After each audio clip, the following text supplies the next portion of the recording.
Good afternoon and good evening, people, as we're arriving. Going to give people a moment to sign in here. We're standing outside the iconic entranceway to Birkenau, facing toward the west, coming from the east on the railway track bed, where not so long ago railway boxcars were bringing the victims underneath this gate.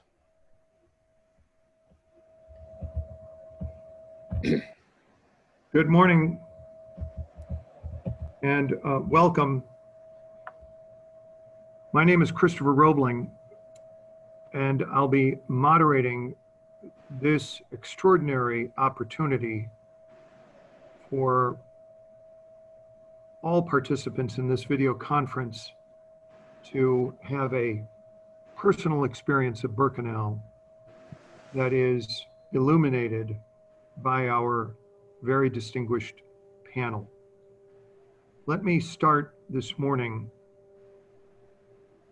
by recognizing the very devoted co-sponsorship of a list of extraordinary organizations: the American Jewish Committee, the American Association of Jewish Lawyers and Jurists, the Anti-Defamation League, Chicago Jewish Historical Society, the Chicago Loop Synagogue, the Decalogue Society, the Foundation for the Preservation of Jewish Heritage in Poland, the Jewish United Fund, the University of Haifa, and we're very fortunate to have with us also JFNA organizations from Central Massachusetts, from Champaign-Urbana, Illinois, Eastern Connecticut, Fort Worth and Tarrant County, Texas, Des Moines, Iowa, Oklahoma City, Toledo.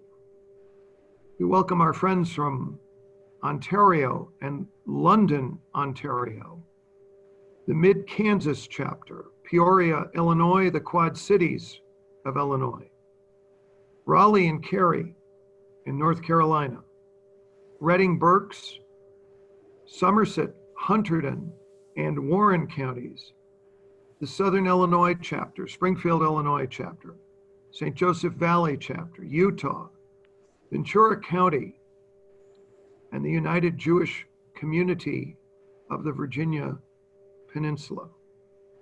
I want to say that it isn't just the Union League Club of Chicago that has had the privilege of organizing this morning's extraordinary visit.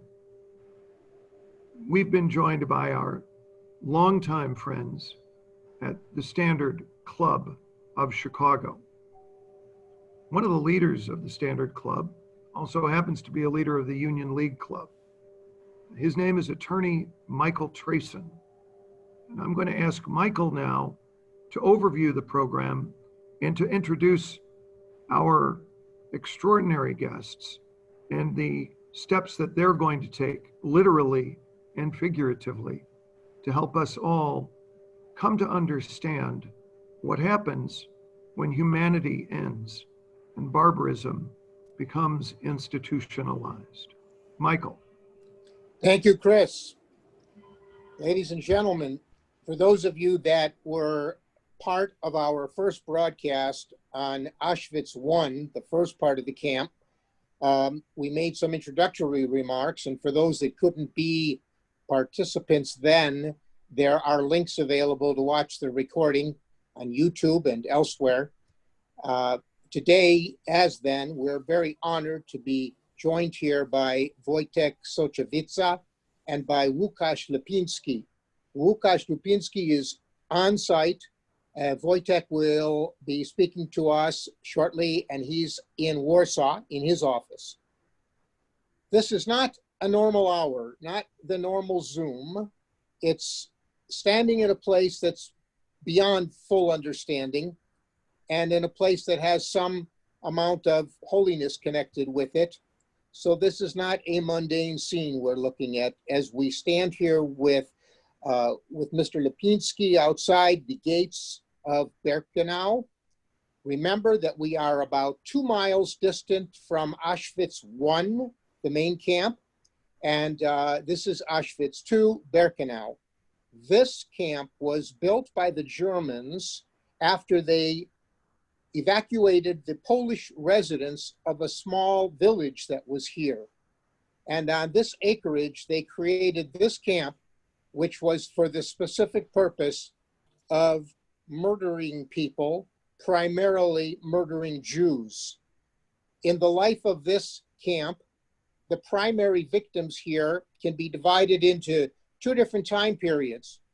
The second time period, which began in May of 1944, involved the murdering of almost 500,000 Hungarian Jews who had lived relatively secure until the German invasion of Hungary in April of 1944.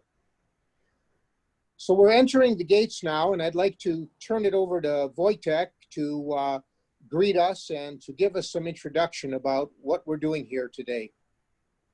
Thank you very much, Michael, and thank you to all the organizers and co-sponsors. And I would like to welcome all viewers. This is a very significant day for us and a very good opportunity to speak to all of you about the important history which we can face and witness on this spot, but also about the future, which the Auschwitz-Birkenau Foundation is trying to influence and shape. And I am very glad that Chris Robling in his introduction mentioned that this is a place of which portrays the end of humanity, because thanks to the memorial Auschwitz-Birkenau, which, as all of you know, is a symbol of the Holocaust, of the Shoah, and of the industrial killing of millions of people.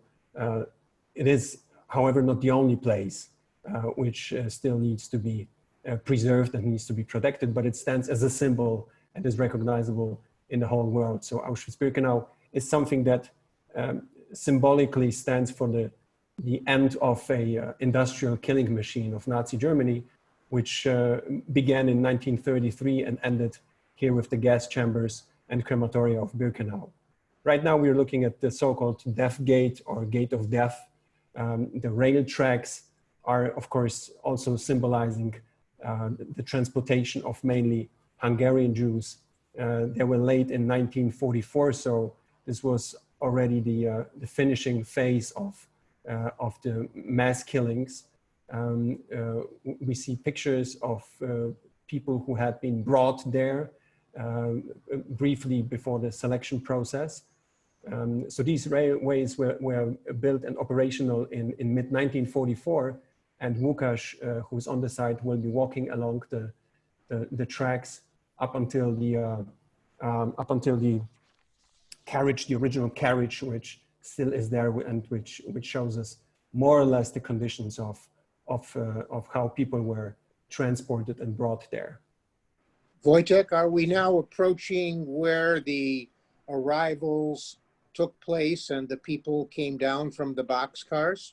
Yes, this is ahead. It's a few hundred meters, and Łukasz will be there shortly. So trains ended here.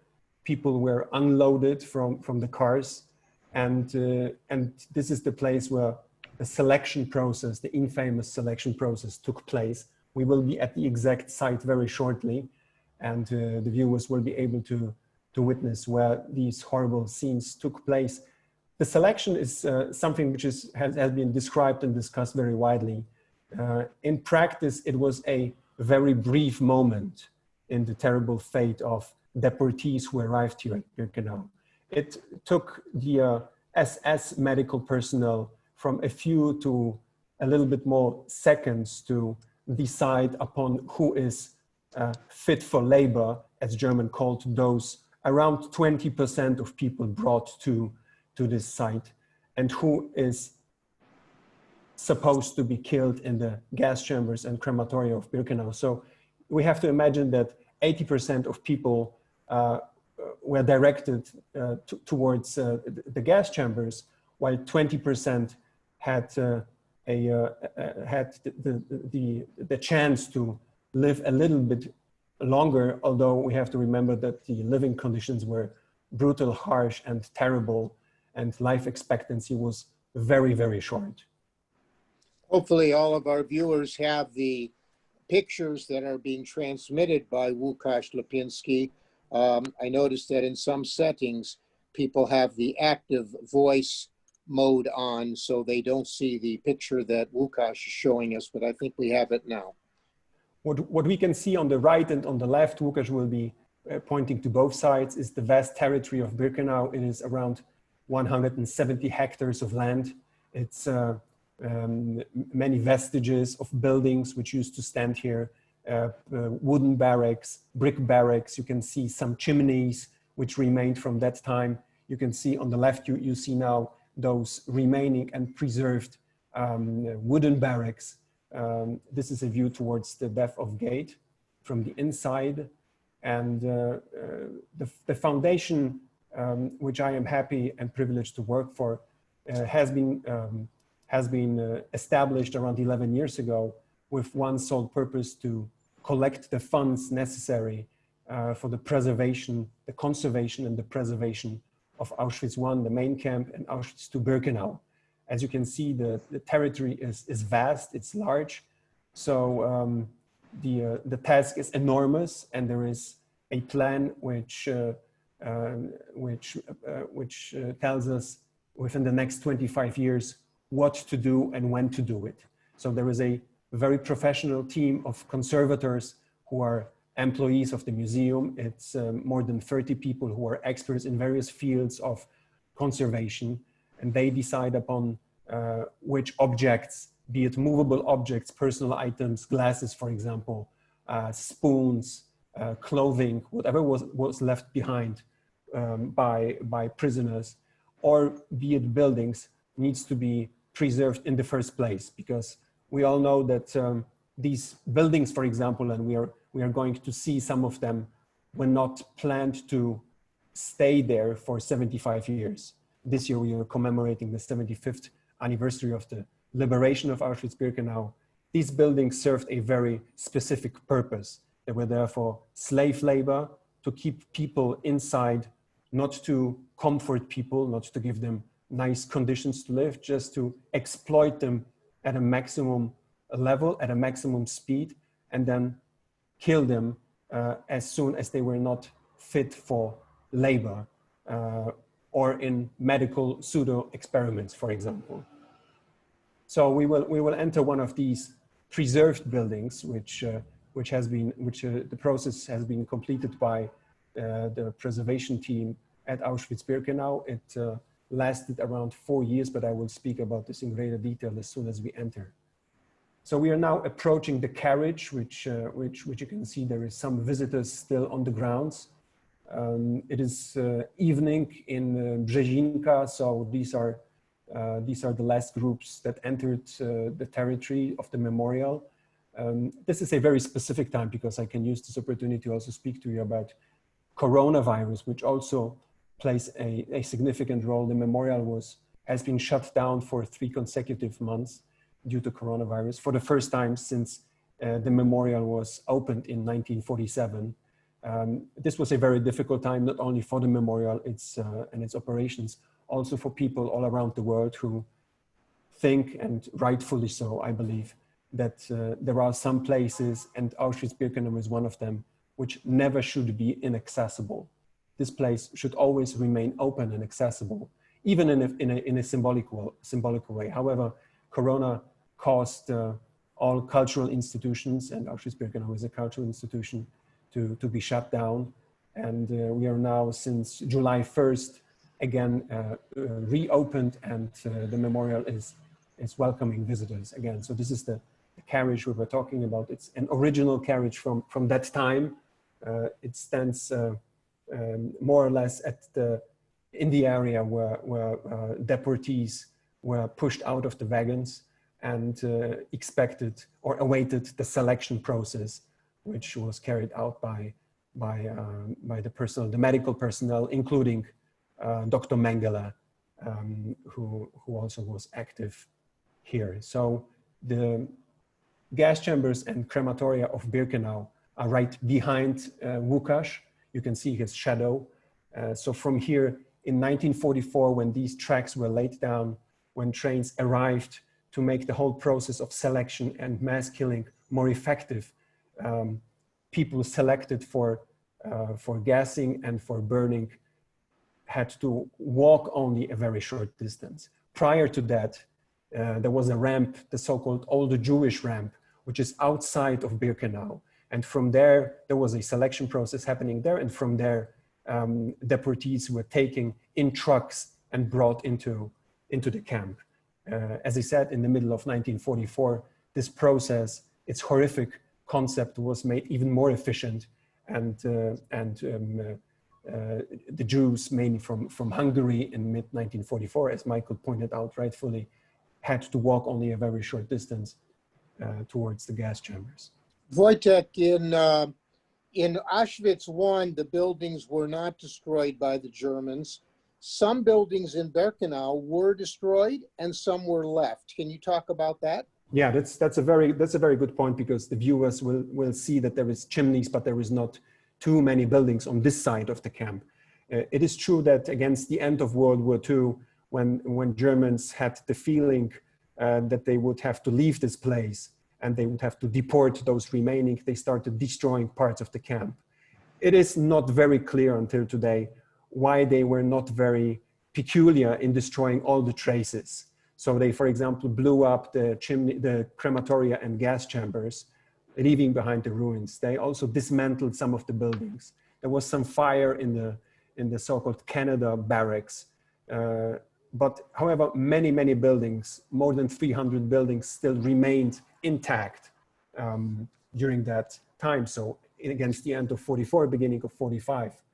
Now, there is a very important point which I think we should make. Many of these buildings were built from material which came from the village of Brzezinka. So before World War II, as we pointed out, Polish peasants lived in this area.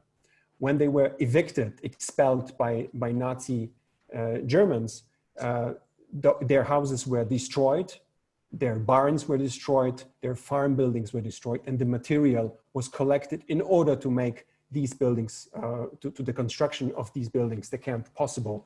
They were erected in the beginning by Soviet POWs, because you have to remember that in the beginnings, 1941, Germany still thought that Birkenau, as the larger extended camp of Auschwitz I, will be necessary to keep as many Russian Soviet POWs as possible, up to 100,000.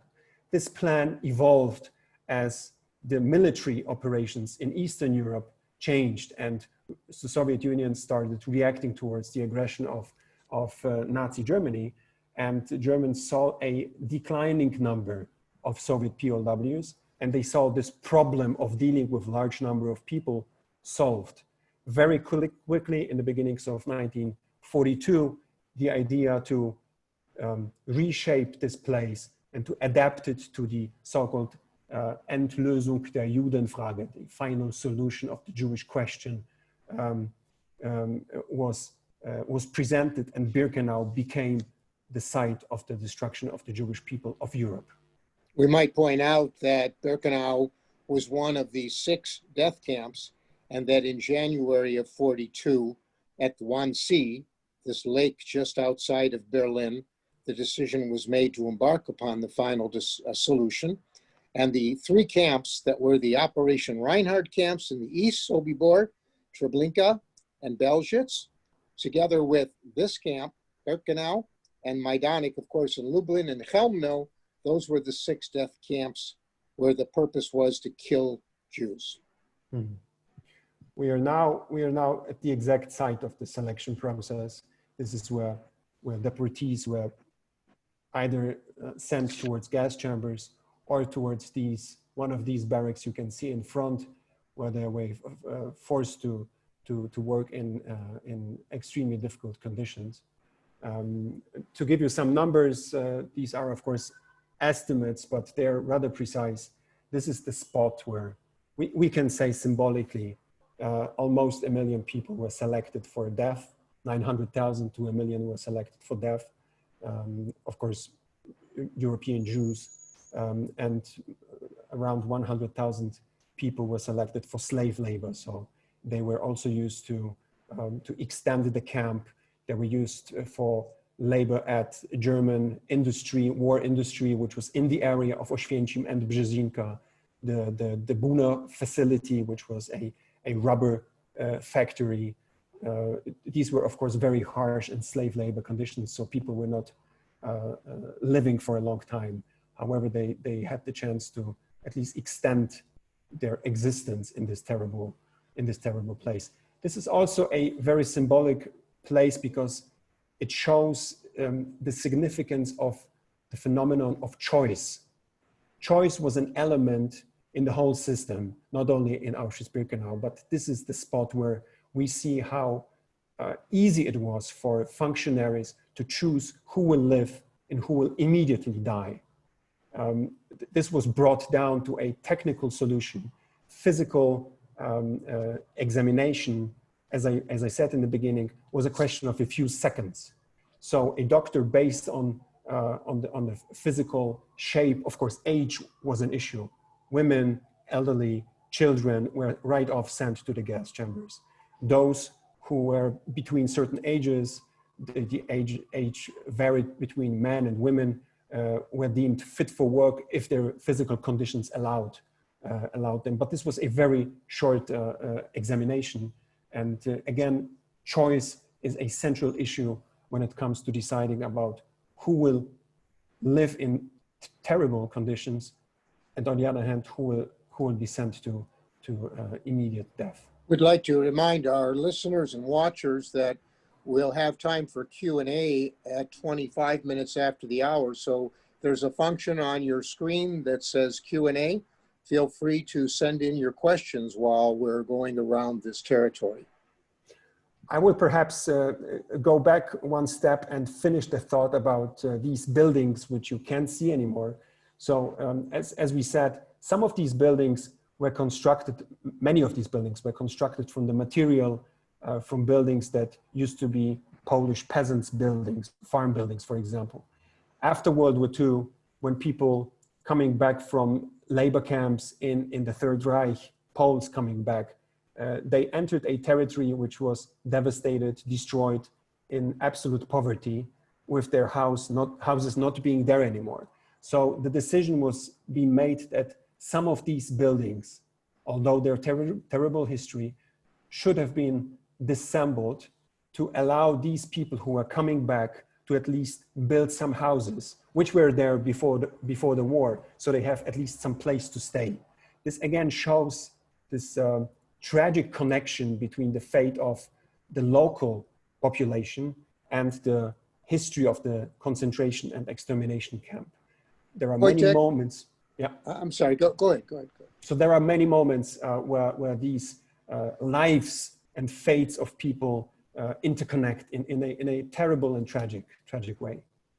One of our listeners points out that there was a prisoner revolt in October, but in terms of the 4 crematoria gas chambers, who destroyed what, and were they all destroyed? They were blown up. Yeah, the crematoria and gas chambers were blown up by the Germans. So this was a concerted effort and a planned effort to wipe out the traces of the direct involvement. However, we know from footage of Allied intelligence that in 1944, in the midst of 1944, US airplanes were taking photographs of this area. We have some photographs of this area actually with the tracks, with the carriages, and even with people standing. We don't know who these people were.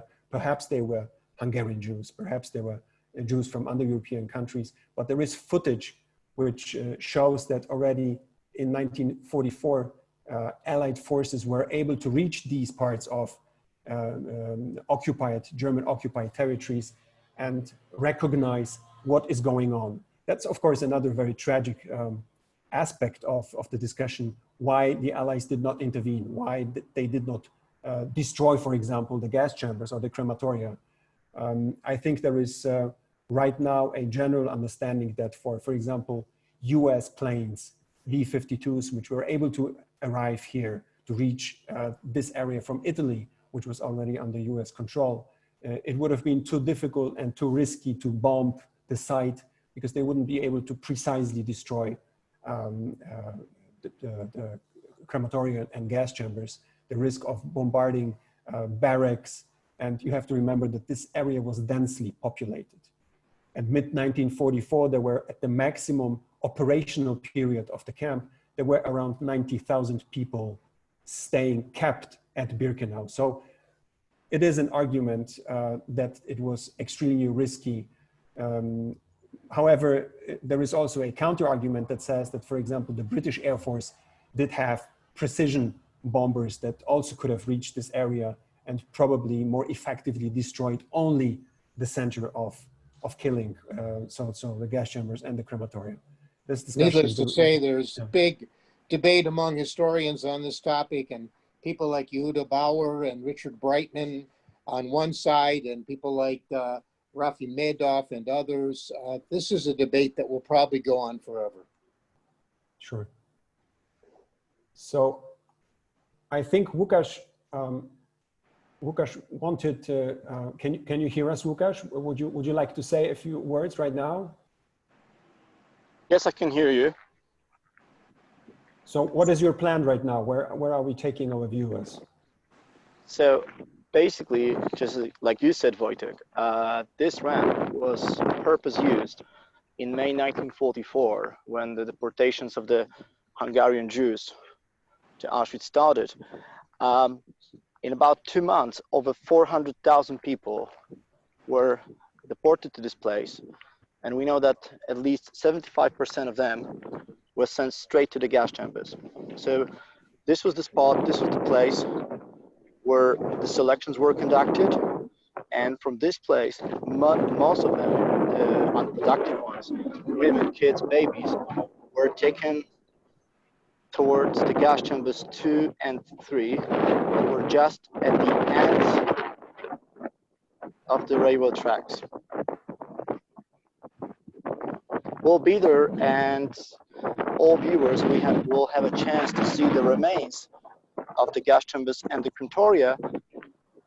Here we also have some pictures that were taken by the SS in 1944. This is probably one of the most important pictures that we have, showing the moment of the selection.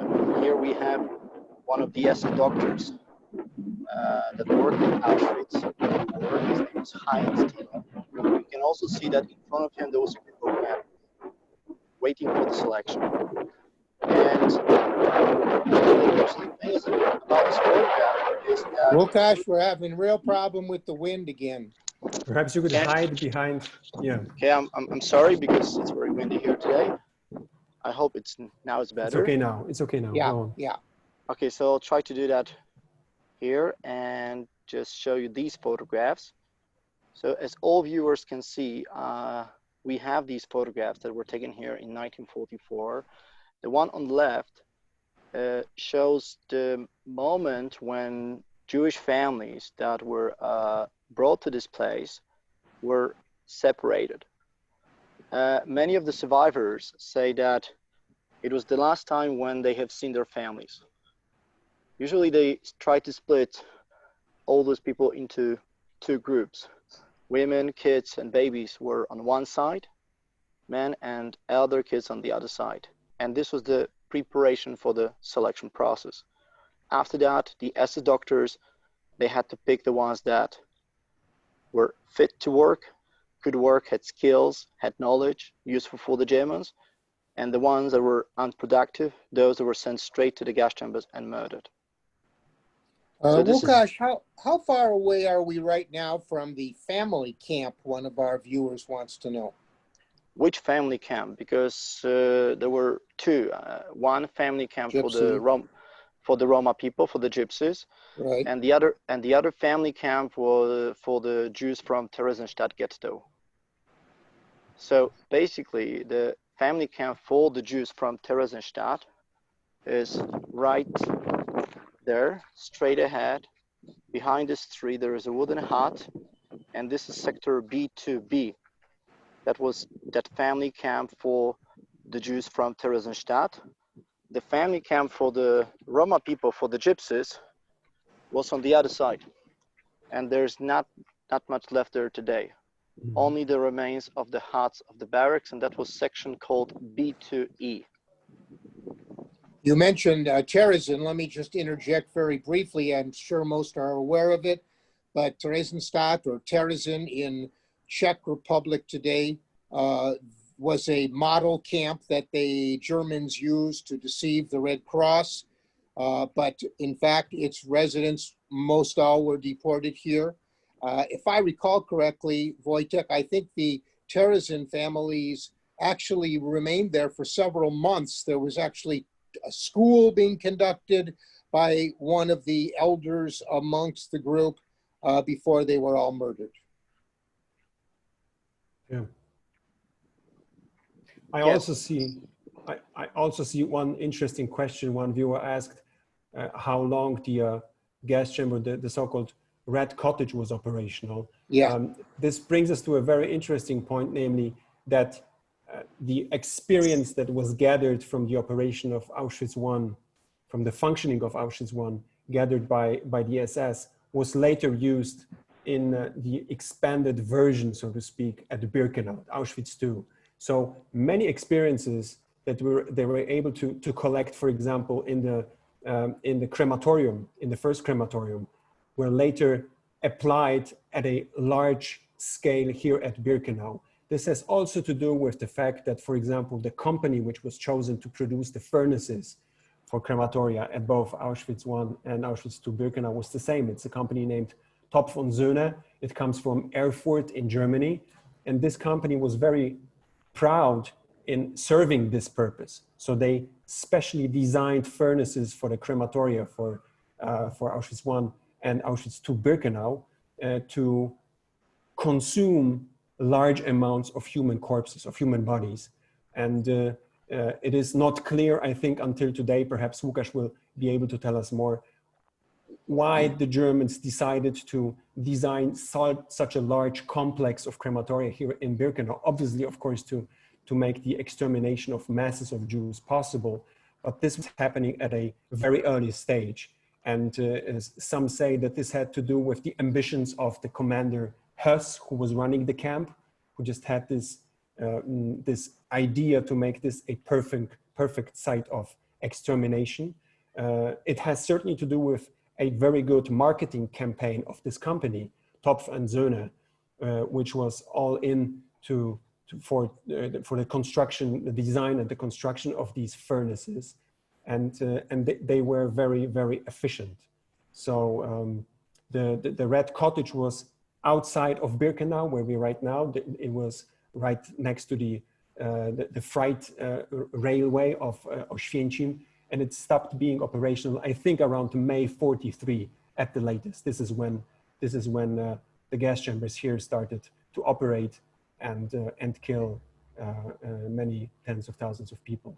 I'd like to remind our viewers too that several have asked about links to this recording when it's finished and the first production last month.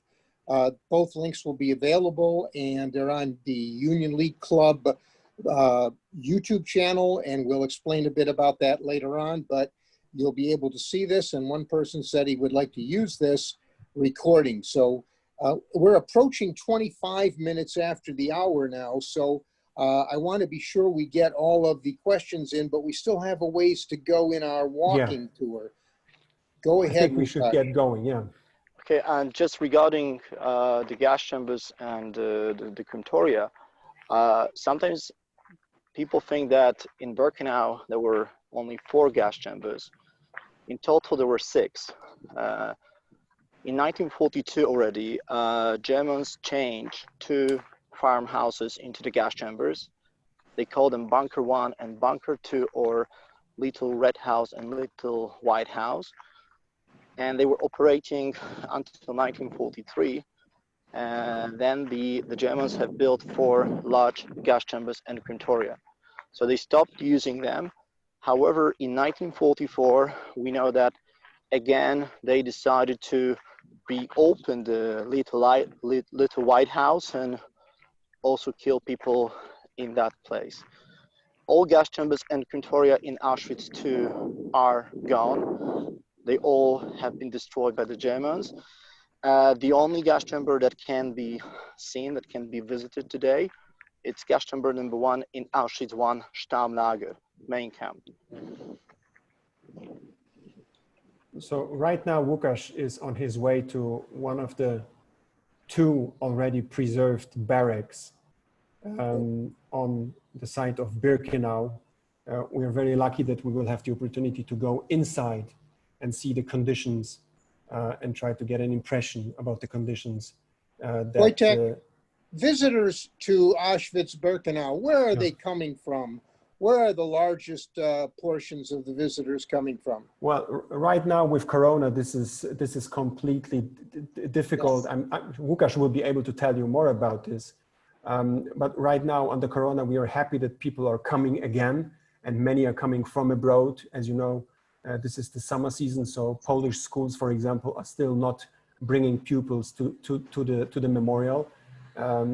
There is lots of people coming from Europe, some of them English speaking, although there are no people from the United Kingdom coming.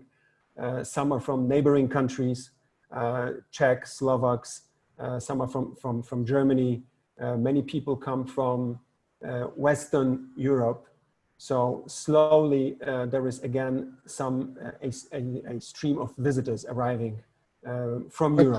Prior to COVID, what would you say? The biggest groups are coming from Germany, would you say? No, I think the biggest groups were coming from the UK. The United Kingdom has a very excellent program of educating about the Holocaust, which is of course mainly directed at the youth. And it's magnificent because they're bringing lots of young kids to learn about the Holocaust and about the history of Auschwitz-Birkenau. So I think I'm right. But Łukasz, perhaps you can tell more about the visit. Right, so Auschwitz, of course, is one of the most visited memorial sites in the world, or at least it was till 2020. In 2019, we had 2.3 million visitors from all over the world. The largest group were visitors from Poland. The second largest group were the visitors from the UK, and the third were visitors from the United States. But of course, this has changed since there is a coronavirus, and for now, at least half of our visitors come from Poland. So they don't go abroad, they travel around Poland, and many of them probably for that reason also decided to come to Auschwitz. So for this moment, over half of all visitors, people coming here are Poles. And you can of course imagine that 2.3 million visitors is a big challenge for a memorial. Here in Birkenau, it is a little bit easier, I think, to manage the flow of visitors. It is much more difficult at Auschwitz I, which is a smaller area, which has more accessible closed buildings. So this is a big challenge, and it is also a challenge, quite frankly, for the foundation and the preservation team, because these buildings which we are seeing right now are, for security reasons and for their own safety, are closed. The preservation program of the foundation, its intention is to make them accessible again. I remember that some years ago, I believe it was Piotr Cywiński, the director of the museum, told me that when he came in mid-90s, in the beginning of the 90s, most buildings, most barracks, brick barracks in Birkenau were accessible. It was a number of, let's say 40, 41. Only a couple of them were closed because of the bad condition they're in. Now this relationship is upside down. So we have only a few which are accessible, and the vast majority is closed because it is too risky for the buildings to be made accessible, and it would be too dangerous for people, for visitors to enter these buildings. So what the foundation is financing is, in the first place, securing these buildings. You can see that some walls are are being stabilized, so they are in a vertical position. Then there is a very lengthy process of archival work, archaeological work, planning, and the brick barrack, which has been finished last year and which we are going to enter right now, has been preserved for 4 years. So initially, when the foundation was established 10 years ago, there was an estimate that a preservation process would take not longer than 2 years. In the meantime, it turned out that the process is much more complicated, that it's much more lengthy, and that there are, frankly speaking, many surprises during the process, because you find personal objects in the grounds, underneath, hidden under brickstone, for example, inside, personal objects which were not allowed to be brought in by prisoners, for example, jewelry, for example, pocket knives, and prisoners smuggled them inside and hid them, for example, under stones, under the pavement, inside.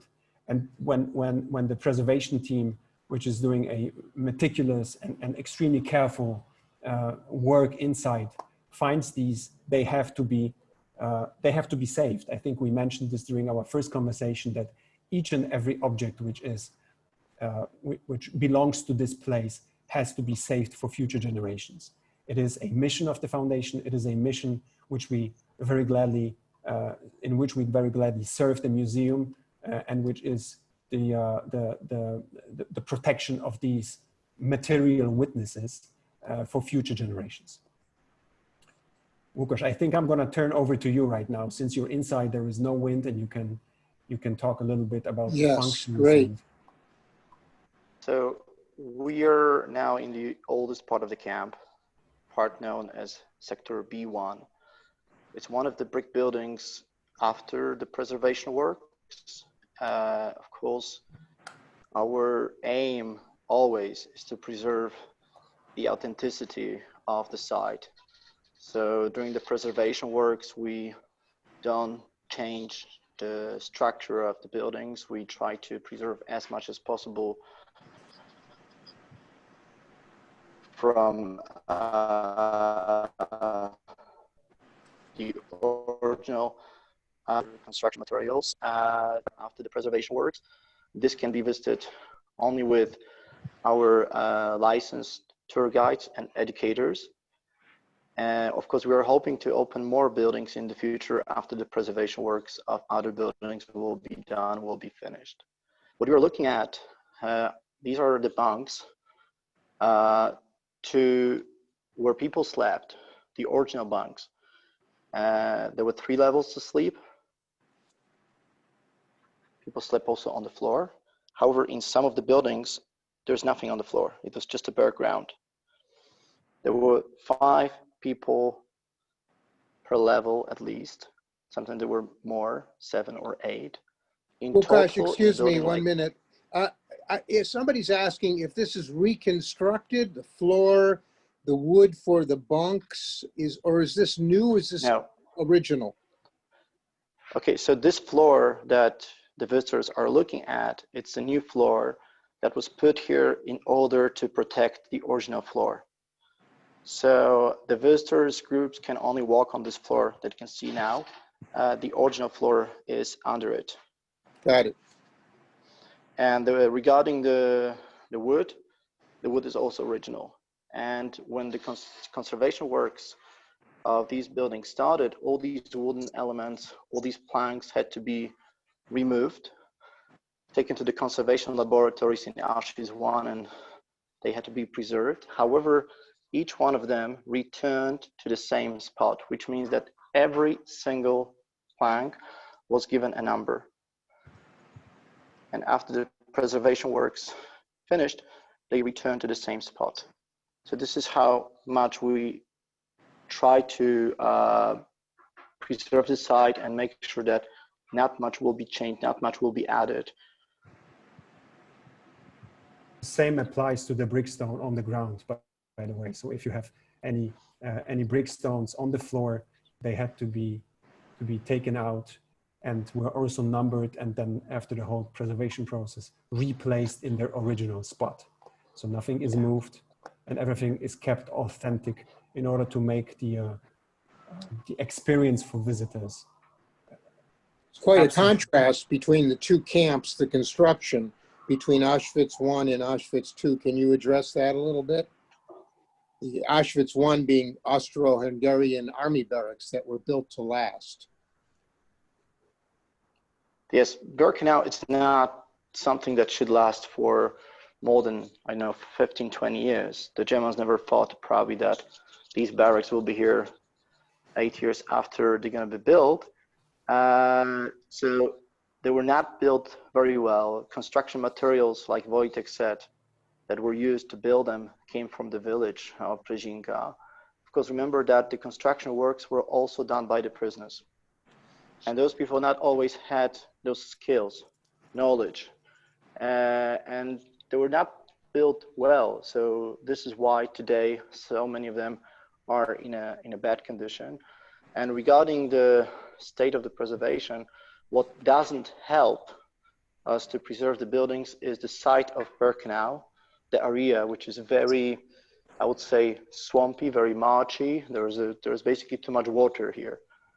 And that doesn't help, because in the buildings that are before the preservation works, the water just comes into the building, let's say. The foundations are very shallow. In the buildings that are after the preservation works, they all had to be reinforced. And the walls, because the roof that you can see is very heavy. The roof tiles are concrete. And for that reason, the walls is just one brick, started basically moving. I mean, we as the museum and our conservators, we had to put the walls back to the vertical position and reinforce them. So to make sure that they're gonna last for another 20, 30 years, because after this time, probably the conservators will have to come back here, see how the walls are doing and what is the state of the walls. That's the whole concept of the preservation program. So 25 years from now, the conservation will have to start over again, right? These buildings have not been built for many decades, and accordingly, the conservation program cannot make them irresistible to weather influence, to exterior influence, to visitors also. So this program, which the foundation is financing, is meant to last for eternity. That's why we have established a perpetual fund, an endowment, which is invested safely, and from the revenues we are financing the work of the brilliant preservation team at Auschwitz-Birkenau, and this will have to be kept up in the future as well. Wojciech Soczewica, I'm wondering if any of the industrial companies that benefited from the slave labor have been contributing today to your foundation and the preservation efforts. We are very lucky to have a large coalition of people of goodwill. There is 38 countries who are donors to the foundation. There is major cities, including London and Paris, which made a contribution. There is then dozens of private donors, many from the United States, who made a contribution. The largest of them are given the title Pillars of Remembrance, and their names are outside of the walls of Auschwitz I on specially designed plaques. We have no contribution from the industry or from companies which were benefiting from the Holocaust industry up until 1945. We do have some support, very significant support, but this is a completely different topic, from companies, private companies, which support our work pro bono. So these are companies like Deloitte, KPMG, law firms, Korn Ferry, which give us tremendous support on a daily basis, which would have been impossible for us to finance if it was not for their help. So a lot of goodwill is involved. We still need lots more support. The target of the foundation is to amass a perpetual capital in the amount of 176 million euros.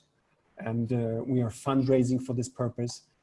So we are very hopeful that in the end of, let's say, 2021, we will be able to get very close to this target.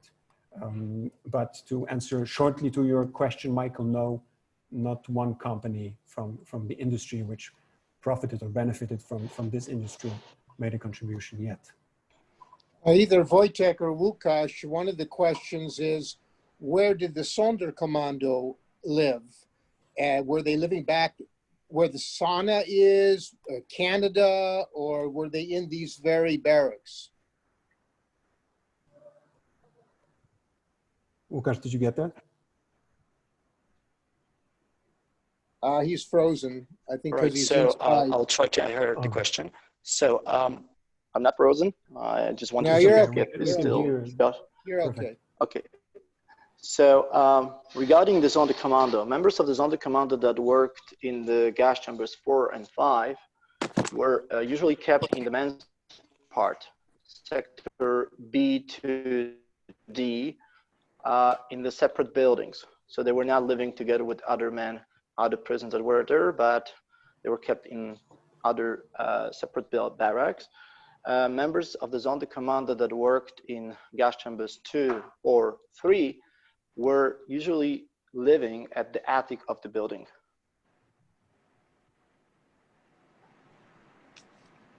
Wojciech, questions are coming about how does one reach the foundation? How do they communicate with you?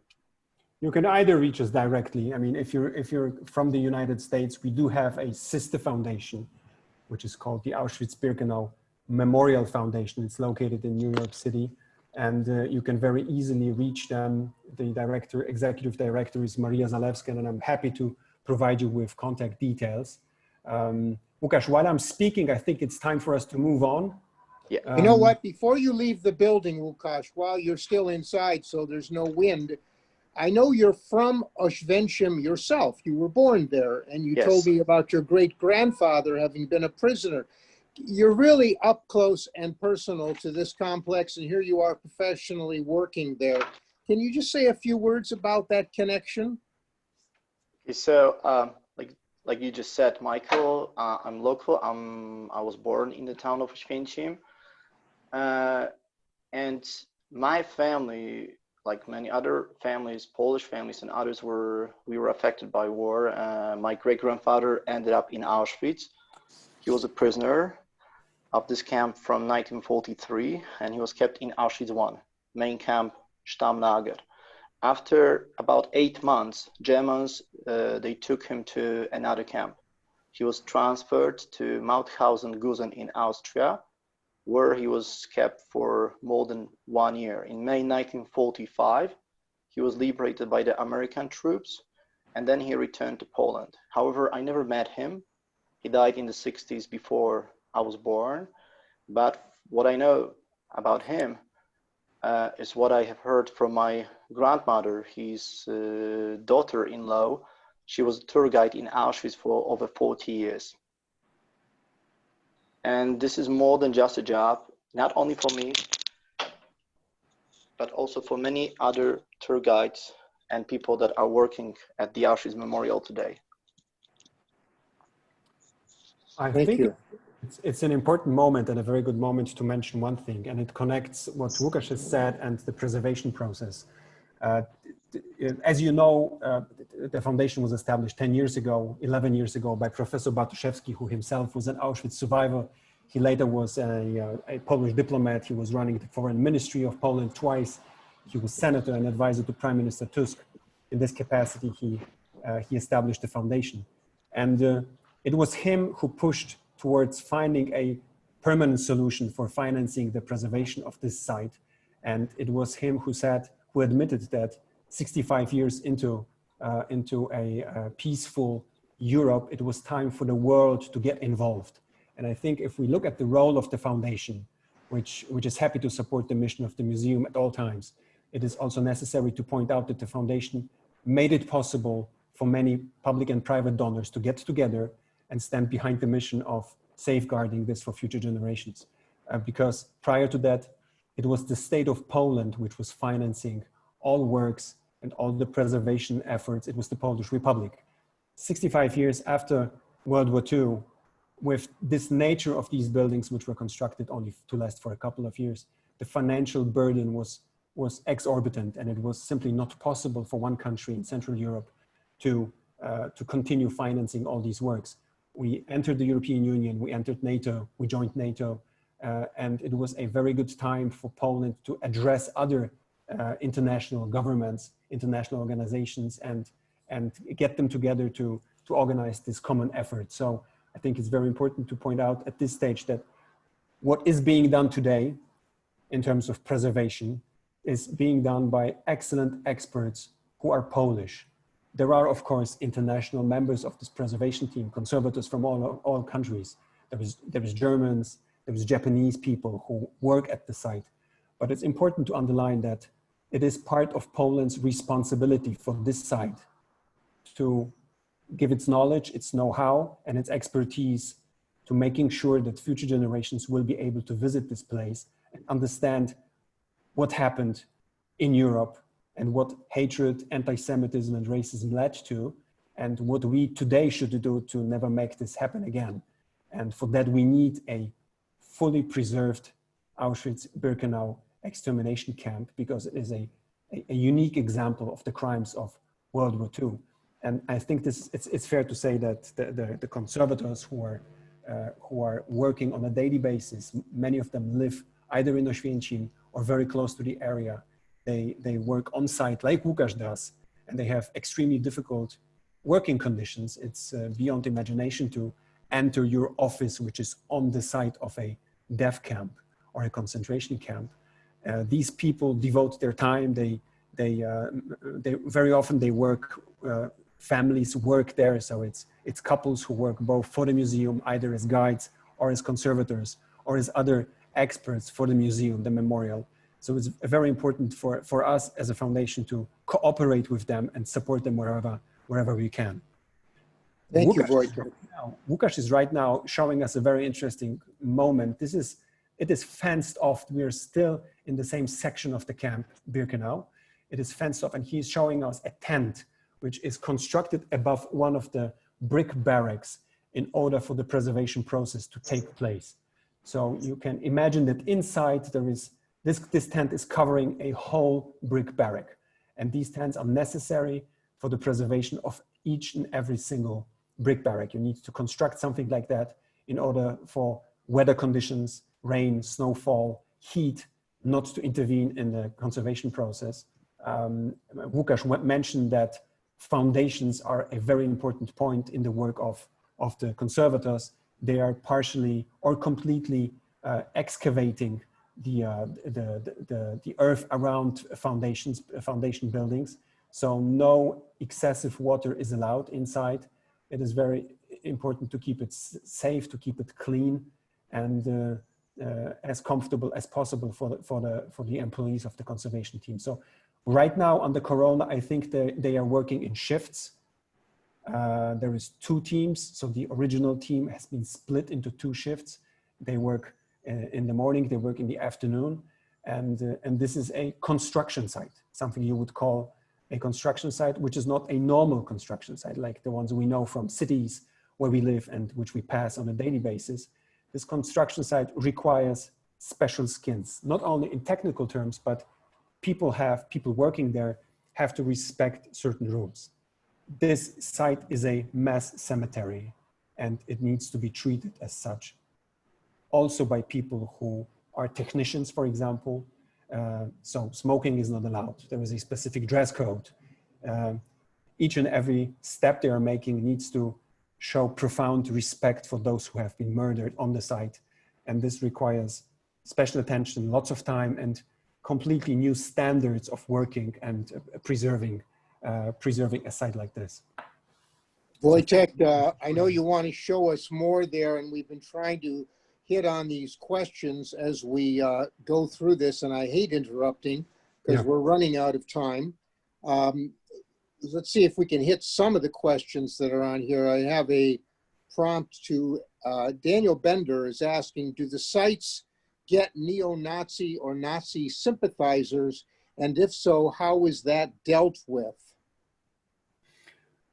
Oh, that's almost a political question. So of course there is some interest of neo-Nazis in sites in the area itself. They are not welcome. They are not allowed to enter this site, and there is no presence of neo-Nazis on the site of Auschwitz-Birkenau. That would be completely unacceptable. So this is something that is very carefully guarded, not only of course by the security staff at the memorial, but also by Polish police, by security forces, and places like this, or the birthplace of Adolf Hitler, Braunau in Austria, places of burial of high-ranking Nazis, always attract attention of neo-Nazis, and that's a challenge that these places have to face. However, I think that the memorial is managing pretty well. Wojciech, Susan Newman has asked whether there is a government mandate in Poland to teach about the Holocaust in the Polish public schools. Yeah, it's in the curricula. It's in the curricula. So Polish pupils, schools teach about Holocaust studies. I have a daughter who is 10. She has not reached the level, but I know that in history class she will be taught. And Łukasz has pointed out that in normal times, non-corona times, Poles are the single largest national group. I was earlier referring to foreigners coming to Auschwitz-Birkenau, but of course Poles, thanks to Polish schools, are the single largest group, because it is part of the curriculum to visit one of the sites of the extermination of Jews and Poles, Roma and Sinti and other nationalities. So Auschwitz-Birkenau is still the one which is has the highest visitors numbers among young Polish schools. Yeah. We've had a number of distinguished people among us today on the participant list, some of whom are activists from Israel and outside and inside Poland with regard to preservation. One of our friends, Shlomit Beck from Israel, is asking about archaeological findings, personal items, photographs at the Birkenau site. Can you tell us about that? Yeah, that's an obvious question, and I'm very gladful that it was asked. Of course, there is lots of personal items that are being excavated during the preservation works, not only within the barracks or around the barracks, but also at all other sites. There is work going on with groundwaters. There is also work going on around the monument, which we're about to see in a few seconds. So there is tons of personal items. Some of them are in good condition. In good condition, by saying that, I mean that they're recognizable. You can tell what they were. There were spoons, there were glasses, there were jewelry, for example. Some are melted, some are masses of metal, for example, from which you can't tell what they used to be, but there is tons of them, and each item has to be preserved. We are so close to closing time. Yeah. It's clear that we're in the same position we were in the last time, that we need more time here. Is Łukasz taking us now to one more location, and Yes. then we're going to turn it over to Chris Roebling. It would be wonderful if Łukasz could say where he is at right now, because this is extremely important. The pool. We are standing next to the remains of one of the gas chambers in Auschwitz II, gas chamber and crematory number 2. And what we see here, this is one of the ponds for the human ashes. Such places like these ponds were also next to the other gas chambers in Auschwitz II Birkenau camp. Yes. Words are not enough.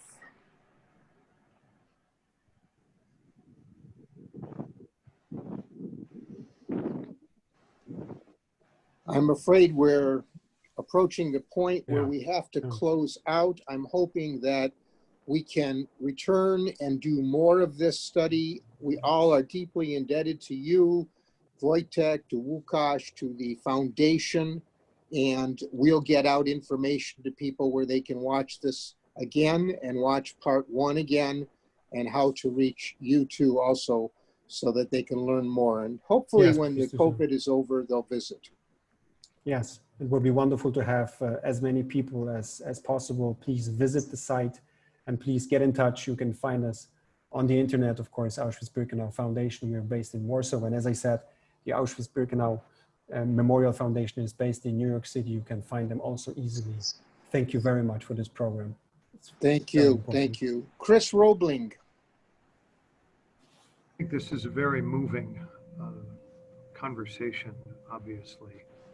And it's one that recalls the observation by Henry Appel, great thinker, great humanitarian. And he said the only thing worse than Auschwitz would be if the world forgot that there was a place like Auschwitz. And that place wasn't only Auschwitz, it was Sobibor, it was Birkenau, it was many of these deaths, it was the constellation, the archipelago. But those were physical manifestations of an internal hatred that grew in a part of humanity against Jewish people, against Gypsy people, against disabled people, against gay people. And I think it serves as a daily reminder that clubs like the Union League Club and the Standard Club aren't just for getting together and having a good time. There's something very significantly greater than that. And it takes co-sponsors.